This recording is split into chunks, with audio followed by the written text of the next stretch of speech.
So my topic is history of life extension research, so I'm supposed to start with the story of Gilgamesh, and I did, but I would rather start with the modern scientific period, approximately the end of the 19th century, beginning of the 20th, and as suggested by one of the founders of modern scientific life extensionism, the Nobel Prize winning immunologist Ilia Stambler, the task of life extension basically consists of maintaining body balance by, on the one hand, eliminating excessive or harmful elements, in his view, mainly over-proliferating phagocytes and connective tissue, and on the other hand, replenishing or strengthening functional or deficient tissue, in his view, mainly parenchymal tissues. He suggested quite a few methods towards such maintenance of body balance. For example, the most famous use of probiotic diets, suggested by him to combat aging. In his view, this was supposed to suppress the putrefactive bacteria of the intestines, the main cause of senescence in his view.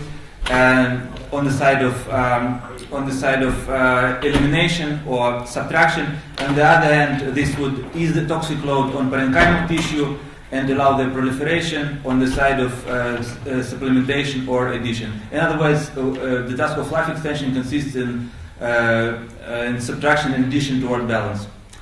This is a quite reductionist view, which basically reduces the body into a limited number of components that could be manipulated, added or subtracted. This is also basically a classical allopathic Hippocratic view over 2,000 years old. Once again, arguing for elimination of excesses and supplementation of deficits to achieve body balance. Yet Meshnikov just gave it a new scientific outlook, and this thought continues from his time onward. Only the form of things that are being added or removed change constantly. For example, Meshnikov's contemporary Charles-Édouard Brown-Séquard, the president of the French Biological Society, famously injected himself in 1889 with the substracts of testicles from guinea pigs and dogs, and this was in fact the beginning of hormone replacement therapy, or even more generally of therapeutic endocrinology. But once again, the general idea was that if there is a certain deficit, we can supplement it from without. And this thought continued in the works of Meshnikov's and Brown-Séquard's followers. For example, on the side of subtraction, the British surgeon William Lane, following Meshnikov's idea that senescence is mainly due by putrefaction from intestinal bacteria, bravely extirpated the large intestines to eliminate the cause of damage in senescence once and for all. About 25% of people died in the operation, but there was logic in it. And on the side of addition, in the 20s, famously, Brown-Séquard's follower, Serge Voronov, the French physician, became famous for transplanting pieces of sex gland tissue, mainly male tissue, and mainly from apes, orangutans, and chimpanzees. This was the so-called heteroplastic or homeoplastic approach to rejuvenation, namely, once again, supplemented deficiencies from without. On the other hand, the Austrian rejuvenator of about the same time, Eugen Steinach, practiced more widely the autoplastic approach to rejuvenation, namely attempting to strengthen or to attenuate tissues from within. In his signature technique, the so-called Steinach's operation or vasoligation, seminal ducts vas deferens was bounded, and this was supposed to suppress sperm-producing activity and increase sex hormone-producing activity, increasing the blood flow and producing rejuvenation. If there were any effects to these interventions, they were only temporary and limited and idiosyncratic to particular people. Of course, these were pioneering developments in endocrinology, but still there were no evidence of life extension, and in some cases these interventions were simply dangerous. The revitalizing effects could be often explained by simply destruction of tissue, either destruction of transplant in the heteroplastic approach, or destruction of tissue by the autoplastic interventions, releasing certain stimulating substances. In any case, sometimes this operation was simply bizarre. But there was also a reaction to this bizarreness. It can be clearly seen in France in the early 30s, in the 30s, early 40s, and even more clearly in Germany in the same time, surprisingly or not surprisingly corresponding with the Nazi period. And this time, there was a widely felt apprehension of any intrusion, any far-reaching intrusion on every level, either fear of intrusion into the body proper or fear of intrusion into the public body or national body. And in such an atmosphere, in such an environment, any reductionist mechanistic manipulations were strongly depreciated, and instead more holistic and less invasive interventions were favored, such as exercise and natural nutrition, but also some really minimally invasive but also minimally effective interventions such as astral magnetic healing or homeopathy. And in some very extreme cases, there also emerged such therapeutic quote-unquote institutions as the concentration camp Dachau, which was not only Europe's main supplier of medicinal herbs, but also kept in isolation certain elements that were considered excessive or detrimental to the national body, such as Jews, communists, or homosexuals. Of course, God forbid for me to say that any proponent of the holistic approach is also a proponent of National Socialism, or that somehow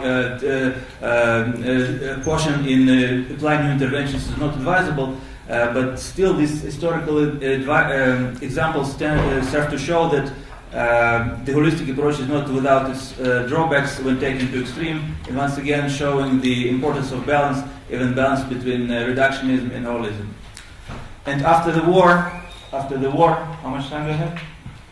After the war, after the defeat of the Nazis, the reductionist approach comes back with a vengeance, and they have found ever new ways to subtract or add matter, or, for example, on the side of subtractions, to remove things that we do not want, starting from antibiotics and ending with antioxidants, and on the side of additions,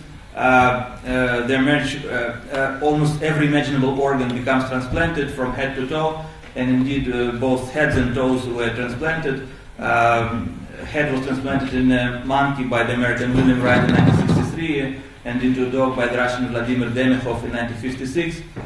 Both bionic, artificial, and biological life transplant were used, and this was really the time when the idea came into the foreground that by such constant replacement, by such constant removal and addition of elements, the human machine can be maintained in an ideal balanced working order for a very long time, and the fears of far-reaching intrusion into the existing body balance came into the background. And this basic reductionist idea continues on once again the elements that are being added or removed change, and generally becoming more miniaturized, and also the methods of addition and removal change as well, generally hopefully becoming more reliable. Thus now we have, I will not elaborate, but now we have methods to overexpress or knock out certain genes associated with longevity or lack thereof. I believe the SENS approach is also largely based on additions and subtractions, even explicitly so. For example, repleniscence on the side of additions, or lysosense or glycosense on the side of subtractions.